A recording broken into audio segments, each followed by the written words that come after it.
ഇന്നത്തെ recipe egg balls ആണ്. ഇത് നമുക്ക് ബ്രേക്ക്ഫാസ്റ്റ് ആയിട്ട് കഴിക്കാം. അതേസമയം കുട്ടികൾക്ക് ലഞ്ച് ബോക്സിലേക്ക് കൊടുത്തു വിടാം. അതും അല്ലെങ്കിൽ വൈകുന്നേരം ചായക്ക് സ്നാക്ക് ആയിട്ട് കഴിക്കാം. എങ്ങനെ വേണമെങ്കിലും കഴിക്കാം. വളരെ എളുപ്പമാണ്, ഇത് നല്ല ടേസ്റ്റിയാണ്. അപ്പോൾ നമുക്ക് ഇതെങ്ങനെയാണ് തയ്യാറാക്കുന്നത് നോക്കാം. നമുക്ക് ആദ്യം ഇതിന് വേണ്ടിയിട്ട് 4 മുട്ട വേണം. ഞാനിവിടെ ഒരു ബൗളിലേക്ക് 4 മുട്ട പൊട്ടിച്ചൊഴിച്ചിട്ടുണ്ട്. ഇനി ഈ ഒരു മുട്ട നമുക്കൊരു വിസ്ക് വെച്ചിട്ട് നന്നായിട്ടൊന്ന് ബീറ്റ് ചെയ്തെടുക്കാം. അപ്പോൾ ഞാനിവിടെ 4 മുട്ടയും നന്നായി ബീറ്റ് ചെയ്തെടുത്തിട്ടുണ്ട്. ഇനി നമുക്കൊരു പാൻ വെച്ചിട്ട് പാനിന് ചൂടായി വരുന്ന സമയത്ത് ഇതിലേക്ക് കുറച്ച് ബട്ടർ ചേർത്ത് കൊടുക്കാം. 1-2 ടേബിൾ സ്പൂൺ ബട്ടർ ചേർത്താൽ മതി. ബട്ടർ ഇല്ലെങ്കിൽ നെയ്യ് ചേർത്ത് കൊടുക്കാം. നെയ്യ് അതല്ലെങ്കിൽ ഏതെങ്കിലും ഓയിൽ ചേർത്താലും മതി. അപ്പോൾ നമ്മുടെ ബട്ടർ ഇവിടെ നന്നായിട്ട് ചൂടായി വന്നിട്ടുണ്ട്. ഞാൻ ഇതിലേക്ക് ചേർക്കുന്നത് ചിക്കനാണ്. ഒരു 1/4 കപ്പ് ബോൺലെസ് ചിക്കനാണ് എടുത്തിട്ടുള്ളത്. ഈ ചിക്കൻ വളരെ ചെറുതായി കട്ട് ചെയ്തെടുത്തതാണ്. ഇപ്പോൾ ചിക്കൻ നിങ്ങൾക്ക് ഒഴിവാക്കണമെങ്കിൽ ഒഴിവാക്കുക. ചിക്കൻ ചേർത്താൽ കുറച്ചുകൂടി ടേസ്റ്റ് ഉണ്ടാവും. കുട്ടികൾക്ക് ഒരുപാട് ഇഷ്ടമാവും ചിക്കൻ ചേർത്ത് കൊടുക്കുന്ന സമയത്ത്. ഇനി നമുക്ക് ഈ ഒരു ചിക്കന് ഒരു പകുതി ഒന്ന് വെന്ത് വരുന്നത് വരെ ഈ ഒരു ബട്ടറിലിട്ടിട്ടൊന്ന് വഴറ്റിയെടുക്കണം. ബോൺലെസ് ചിക്കൻ ആയതുകൊണ്ട് തന്നെ പെട്ടെന്ന് ഇത് വെന്ത് വരും. അതുപോലെ നമ്മൾ വളരെ ചെറുതായിട്ടാണ് ഇത് കട്ട് ചെയ്തിട്ടുള്ളത്. ഇനി നമുക്ക് ഈ ഒരു ചിക്കൻ പകുതി വെന്ത് വരുന്ന സമയത്ത് ഇതിലേക്ക് ഒരു 1/4 കപ്പ് ക്യാരറ്റ് ചെറുതായിട്ട് അരിഞ്ഞത് ഇതിലേക്ക് ഇട്ട് കൊടുക്കാം. അപ്പോൾ ഈ ഒരു ക്യാരറ്റ് ഒന്ന് വഴറ്റിയെടുക്കുന്ന സമയത്ത് നമ്മുടെ ചിക്കൻ നന്നായിട്ട് വെന്ത് വരും.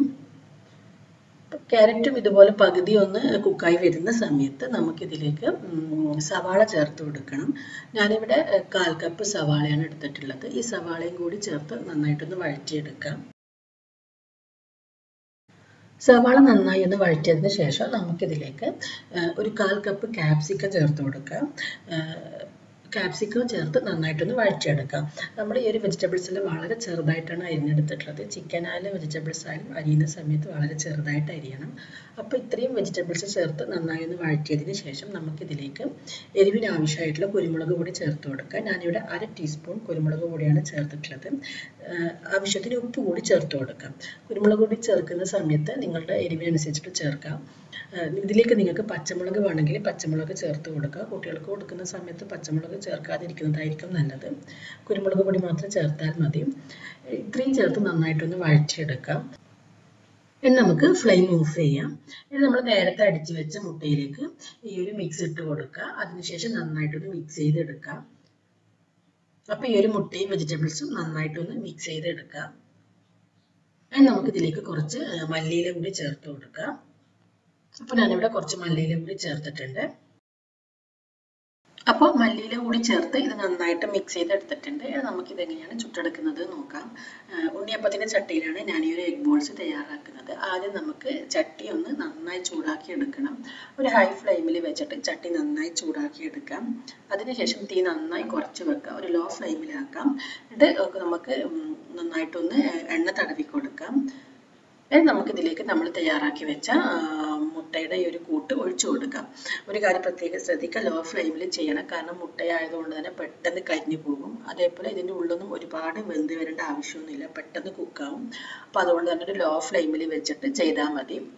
അപ്പോൾ അടിഭാഗം ഒന്ന് വെന്ത് വരുന്ന സമയത്ത് നമുക്ക് ഇതിനെ തിരിച്ചിടാം. നമ്മൾ ഫസ്റ്റ് തിരിച്ചിടുന്ന സമയത്ത് ഇത് ശരിയായ ഒരു ബോൾ ഷേപ്പ് കിട്ടില്ല. പക്ഷേ 2-3 തവണ ഇങ്ങനെ തിരിച്ചിടുമ്പോൾ നല്ലൊരു ബോളായിട്ട് കിട്ടും. അപ്പോൾ നമുക്ക് മുഴുവനും ഇങ്ങനെ തിരിച്ചിടാം. ഇതിങ്ങനെ തിരിച്ചിടുന്ന സമയത്ത് പെട്ടെന്ന് ചട്ടിയിൽ നിന്ന് വിട്ട് വരുന്നില്ല എന്നുണ്ടെങ്കിൽ ഇതിൻ്റെ സൈഡിലേക്ക് കുറച്ച് ഓയിൽ ഒഴിച്ചു കൊടുത്താൽ മതി. എന്നിട്ട് ചെയ്യുന്ന സമയത്ത് പെട്ടെന്ന് തന്നെ ഇത് നമുക്ക് ചട്ടിയിൽ നിന്ന് വിട്ട് വരും. അപ്പം ഞാനിവിടെ മുഴുവൻ മുട്ടയിലും ഇത് ചുട്ടെടുത്തിട്ടുണ്ട്. നമുക്ക് 4 മുട്ട വെച്ചിട്ട് 10 ബോൾസ് തയ്യാറാക്കാൻ പറ്റും. അപ്പം നിങ്ങളെല്ലാവരും ഇത് ട്രൈ ചെയ്ത് നോക്കണം. വളരെ എളുപ്പമാണ്, ഇത് നല്ല ടേസ്റ്റിയാണ്. പ്രത്യേകിച്ച് കുട്ടികൾക്ക് ഇത് കൊടുക്കുകയെന്നുണ്ടെങ്കിൽ ഒരുപാട് ഇഷ്ടമാകും. അവർക്ക് രാവിലെ ബ്രേക്ക്ഫാസ്റ്റ് ആയിട്ട് കൊടുക്കാം. അതല്ലെങ്കിൽ സ്കൂളിലേക്ക് ലഞ്ച് ബോക്സിലേക്ക് കൊടുത്തു വിടാം. അപ്പോൾ ഏത് സമയത്ത് നിങ്ങൾക്ക് ഇത് ഉണ്ടാക്കിയിട്ട് കഴിക്കാം. കുട്ടികൾക്ക് ഉണ്ടാക്കി കൊടുക്കാം. കുട്ടികൾക്ക് ഉണ്ടാക്കി കൊടുക്കുമ്പം അവർക്ക് തീർച്ചയായും ഇത് ഇഷ്ടമാവും. അപ്പോൾ നിങ്ങളെല്ലാവരും ഇത് ട്രൈ ചെയ്ത് നോക്കിയിട്ട് ഇതിൻ്റെ ഫീഡ്ബാക്ക് അറിയിക്കാം.